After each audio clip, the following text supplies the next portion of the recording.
A'udzu billahi minasyaitonir rajim. Bismillahirrahmanirrahim. Alhamdulillahi nahmaduhu wa nasta'inuhu wa nastaghfiruh. Wa na'udzu billahi min syururi anfusina wa min sayyiati a'malina. May yahdihillahu fala mudhillalah wa may yudlil fala hadiyalah. Asyhadu an la ilaha illallah wahdahu la syarikalah. Wa asyhadu anna Muhammadan abduhu wa rasuluh amma ba'du. Pertama-tama marilah kita menyampaikan rasa puji dan syukur kita kehadirat Allah Subhanahu wa taala, Tuhan semesta alam yang tidak henti-hentinya memberikan kita hidayah dan nikmatnya kepada kita sehingga kita semua dapat berkumpul dalam ruang lingkup metode dakwah. Kita dapat melaksanakan tugas metode dakwah ini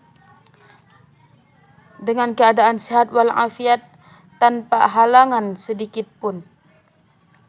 Tak lupa salawat dan salam selalu tercurah kepada junjungan kita, yakni Nabi besar Muhammad sallallahu alaihi wasallam.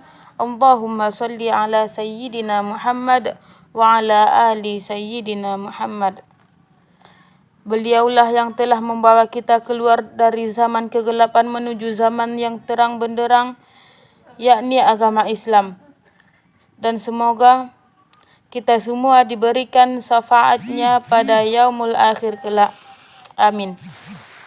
Hadirin yang berbahagia, pada kesempatan kali ini saya akan menyampaikan sedikit ilmu yang saya dapatkan dan insya Allah akan sama-sama kita amalkan dengan tema syukur. Allah Subhanahu wa taala selalu memadukan keutamaan syukur dengan zikir seperti yang diungkapkan dalam firman-Nya Quran surah Al-Baqarah ayat 152 yang berbunyi, A'udzu billahi minasy syaithanir rajim. Bismillahirrahmanirrahim. Fadhkuruni adzkurkum washkuruli. Yang sekira-kira artinya, maka ingatlah kepadaku, aku pun akan ingat kepadamu, bersyukurlah kepadaku. Kemudian firman Allah Subhanahu wa taala dalam surah Saba yang berbunyi, wa qalilum min ibadiyas syakur. Dan sangat sedikit sekali hamba-hambaku yang bersyukur, kata Allah dalam firman-Nya. Selain itu, Rasulullah SAW pernah bersabda bahwasanya derajat orang yang makan secara bersyukur sama seperti derajat orang yang berpuasa beserta sabar. Hadis riwayat Ibnu Majah, At-Tirmizi, Dairimi, Ahmad dan Hakim. Makna syukur adalah menggunakan nikmat sesuai dengan tujuan dari pemberi nikmat. Misalnya, seorang raja mengirimkan seekor kuda beserta segala perlengkapannya kepada seorang hamba sahaya supaya dia berangkat untuk menghadap kepada raja. Jika dia menunggangi kuda itu untuk menghadap raja, berarti dia telah menggunakan sesuai tujuan dan pengiriman raja itu. Tetapi jika ia menggunakannya untuk kabur dari raja, berarti dia menyalahgunakan nikmat atau pemberian dari raja tersebut. Syukur terbentuk dari keterpaduan 3 aspek, yaitu yang pertama aspek pengetahuan, yang kedua aspek hati, suasana hati, dan yang ketiga aspek perbuatan. Pertama, pengetahuan. Yang pertama itu pengetahuan terhadap nikmat yaitu bahwa tidak ada sesuatu pun yang dapat memberi nikmat selain Allah Subhanahu wa taala. Kemudian pengetahuan terhadap perincian-perincian nikmat Allah Subhanahu wa taala atas seluruh anggota tubuh, jiwa serta segala kebutuhan demi perlangsungan hidup. Pengetahuan tersebut akan mendatangkan kebahagiaan bagi suasana hati, sehingga dapat mendorong kesadaran untuk memiliki kewajiban dalam melaksanakan apa yang dikehendaki dan yang disukai oleh pemberi nikmat. Dengan begitu, syukur diterapkan di dalam hati, ucapan, dan seluruh anggota tubuh.